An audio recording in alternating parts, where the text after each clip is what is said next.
Welcome to પ્રાપ્તિસ kitchen. આજે આપણે એકદમ અનોખી રીતે ઉપમા બનાવીશું, એ પણ ખાલી ઉપમા નહીં પણ હાઈ પ્રોટીન ઉપમા। તો આ હાઈ પ્રોટીન ઉપમા બનાવવા માટે આપણે એક પેનમાં 1/4 કપ જેટલા મગ લઈ લેશું અને આ મગને આપણે શેકી લેવાના છે।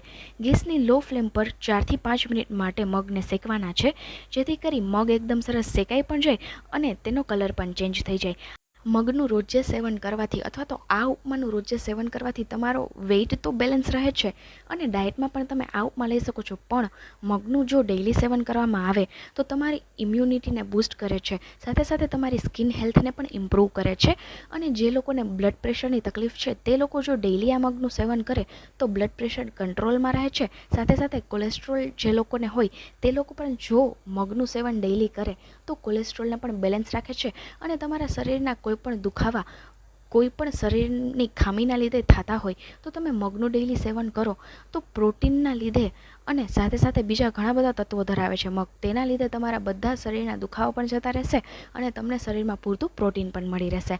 તો અહીં 3 થી 4 મિનિટ જેવો સમય થયો છે, મગ શેકાઈ ગયા છે। મગને આપણે ઠંડા થવા માટે એક બાઉલમાં કાઢી લઈએ। હવે આપણે આ જ પેનમાં જેટલી ક્વોન્ટિટીમાં મગ લીધા છે એટલી ક્વોન્ટિટીમાં પૌવા લેવાના છે। તો 1/4 કપ જેટલા પૌવા છે તેને આપણે ગેસની લો ફ્લેમ પર 2 થી 3 મિનિટ માટે હલાવી અને શેકી લઈએ। તમારી વેઇટ લોસ જર્નીમાં સવાર અથવા સાંજના નાસ્તામાં નાની નાની ભૂખ માટે તમે રોજે આ ઉપમાનું સેવન કરો તો તમને રોજે આપણી બોડીને જેટલી માત્રામાં પ્રોટીનની જરૂર હોય છે એટલી માત્રામાં પ્રોટીન પણ મળી રહેશે આ ઉપમાથી અને સાથે સાથે તમારું વેઇટ પણ બેલેન્સ રહેશે અને વેઇટ લોસ કરવામાં પણ કોઈ પ્રોબ્લેમ નહીં આવે। આ ઉપમાનું સેવન કરશો તો તમે વેઇટ લોસ પણ કરી શકો છો। તો અહીં પૌવા છે તે પણ એકદમ સારી રીતે શેકાઈ ગયા છે, તો તેને પણ આપણે મગની સાથે એક બાઉલમાં કાઢી અને આ બંને વસ્તુને ઠંડા થવા દઈએ। તો અહીં બંને વસ્તુ એકદમ સારી રીતે ઠંડી થઈ ગઈ છે।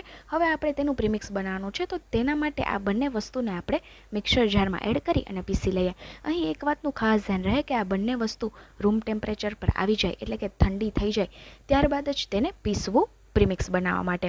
તો અહીં બંને વસ્તુને એડ કરી લીધી, ફટાફટ આપણે પીસી લઈએ। તો અહીં પાવડર થઈ ગયો છે, બંને વસ્તુનો ચેક કરી લઈએ। તો હવે આ પાવડરને આપણે એક બાઉલમાં કાઢી લઈએ। તો અહીં ફક્ત આટલી જ વસ્તુમાંથી પ્રીમિક્સ નથી બનાવવાનું, પણ હજુ આપણે એક વસ્તુ એડ કરીશું જે છે બાજરાનો લોટ। તો અહીં જેટલી ક્વોન્ટિટીમાં આપણે મગ અને પૌવા લીધા હતા એટલી જ ક્વોન્ટિટીમાં બાજરાનો લોટ લેવાનો છે, એટલે કે 1/4 કપ જેટલો બાજરાનો લોટ સાથે એડ કરી દઈશું। હવે આપણે બધી વસ્તુને મિક્સ કરી અને ઉપમા માટેનું આ પ્રીમિક્સ તૈયાર કરી લઈશું। તો આ પ્રીમિક્સને તમે એરટાઇટ કન્ટેનરમાં સ્ટોર કરી શકો છો 2 મહિના સુધી। 2 મહિના સુધી આ પ્રીમિક્સને તમે ઉપયોગમાં લઈ શકો છો। તો જ્યારે પણ ઈચ્છો અથવા તો આ ઉપમા ખાવાનું મન થાય તો તમે 8 થી 10 મિનિટમાં ઉપમા બનાવી અને રેડી કરી લેશો, જો આ પ્રીમિક્સ રેડી હશે તો। તો અહીં જોઈ શકો છો બધી સામગ્રીને આપણે એકદમ સારી રીતે મિક્સ કરી લીધી છે અને આપણું હાઈ પ્રોટીન ઉપમાનું પ્રીમિક્સ છે તે બનીને રેડી થઈ ગયું। આ પ્રીમિક્સ બનાવવા માટે આપણે ત્રણેય વસ્તુનું માપ એક સરખું લેવાનું છે, મગનું, પૌવાનું અને લાસ્ટમાં જે બાજરાનો લોટ એડ કર્યો તે ત્રણેયનું માપ એક સરખું લેવું। જો વધારે ક્વોન્ટિટીમાં બનાવવું હોય તો તમે ત્રણેય વસ્તુ એક વાટકા જેટલી એટલે કે એક કપ જેટલી લઈ અને આ પ્રીમિક્સ બનાવી શકો છો। મેં અત્યારે 1/4 કપમાંથી 2 જણને સર્વ કરી શકીએ એટલું પ્રીમિક્સ બનાવી અને રેડી કર્યું। ઉપમા બનાવવા માટે એક પેનમાં આપણે 1 ચમચી જેટલું ઘી એડ કરીશું। ઘી ગરમ થઈ જાય ત્યારબાદ આપણે તેમાં અડધી ચમચી જેટલો અજમો એડ કરીશું। તમે વધારે ક્વોન્ટિટી વધારી શકો છો અજમાની, હું અત્યારે અડધી ચમચી જેટલો અજમો ઘીમાં એડ કરી અને તેને આપણે ઘીમાં શેકી લેવાનો છે ગેસની લો ટુ મીડિયમ ફ્લેમ પર। તો એકદમ સારી રીતે તેને ઘીમાં રોસ્ટ કરી લઈએ, જેથી કરી અજમાની કચાશ છે તે જતી રહે અને અજમાનો એકદમ સરસ ફ્લેવર આપણને આ ઉપમામાં મળી રહે। તો અહીં ઘીમાં અજમો છે તે એકદમ સારી રીતે રોસ્ટ થઈ ગયો। હવે આપણે જે પ્રીમિક્સ રેડી કર્યું છે ઉપમાનું તે બધું પ્રીમિક્સ આપણે ઘીમાં એડ કરી દઈશું। ત્યારબાદ ગેસની લો ફ્લેમ પર આપણે આ બધી સામગ્રીને મિક્સ કરી લઈશું। બધી સામગ્રી મિક્સ થઈ જાય ત્યારબાદ આપણે 2 થી 3 મિનિટ માટે આ પ્રીમિક્સને રોસ્ટ કરવાનું છે ઘીમાં। ઘી જેમ જેમ મિક્સ થઈ અને આ પ્રીમિક્સ રોસ્ટ થશે તેમ તેમ તેનો કલર છે તે થોડો ચેન્જ થઈ જશે અને એક સરસ અજમાના લીધે એકદમ સરસ સ્મેલ આવશે આ પ્રીમિક્સમાંથી। તો અહીં જોઈ શકો છો આપણે આ રીતે લમ્સને તોડતા જઈશું અને એકદમ સારી રીતે રોસ્ટ કરી લઈશું। તો અહીં પ્રીમિક્સ એકદમ સારી રીતે રોસ્ટ થઈ ગયું છે। હવે આપણે તેમાં 1.5 ગ્લાસ જેટલું પાણી ઉમેરીશું। પાણી ઉમેરી દીધા બાદ આપણે ફટાફટ હલાવી અને મિક્સ કરીશું। અહીં આપણે બધી વસ્તુનો એક પાવડર બનાવ્યો છે અને બાજરાના લીધે પાણી છે તે જલ્દીથી એબ્ઝર્વ થઈ જશે. એટલા માટે આ પ્રોસેસ આપણે થોડી સ્પીડમાં કરવી પડશે. પાણી એડ કરી અને ફટાફટ હલાવી અને મિક્સ કરવું પડશે, જેથી કરી લમ્સ ના રહે અને પાણીની ક્વોન્ટિટી આપણે બેલેન્સ કરી શકીએ.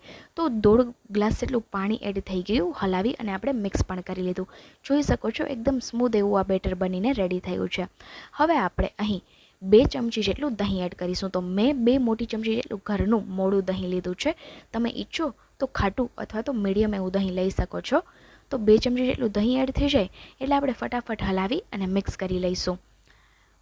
તો અહીં દહીં મિક્સ થઈ ગયા બાદ તમે જોઈ શકો છો કલર થોડો ચેન્જ થઈ ગયો છે. હવે આપણે તેમાં સ્વાદ અનુસાર નમક એડ કરીશું. તો 1/2 ચમચી જેટલું નમક છે. ત્યારબાદ અડધી ચમચી જેટલો મરચાં પાવડર એડ કરીશું અને અહીં 1/4 ટીસ્પૂન જેટલો હળદર પાવડર એડ કરી દઈશું. હવે આપણે બધા મસાલાને એકદમ સારી રીતે મિક્સ કરી લઈશું. જો તમે બાળકો માટે આ હાઈ પ્રોટીન ઉપમા બનાવતા હો તો તમે મરચાં પાવડરને સ્કીપ કરી શકો છો. હું થોડી તીખાસ માટે એડ કરી રહી છું. આપણે ભલે ડાયટિંગ કરતા હોઈએ પણ ડાયટમાં પણ આખા દિવસમાં બોડી માટે થોડી માત્રામાં કેલરીઝ અને પ્રોટીન છે તે લેવું પડે છે, જે બોડી માટે ખૂબ જરૂરી હોય છે. તો ડાયટ કરતા હો ત્યારે એ વાતનું ખાસ ધ્યાન રહે કે અમુક માત્રામાં તમારે કેલરીઝ અને પ્રોટીન તો લેવું જ જોઈએ.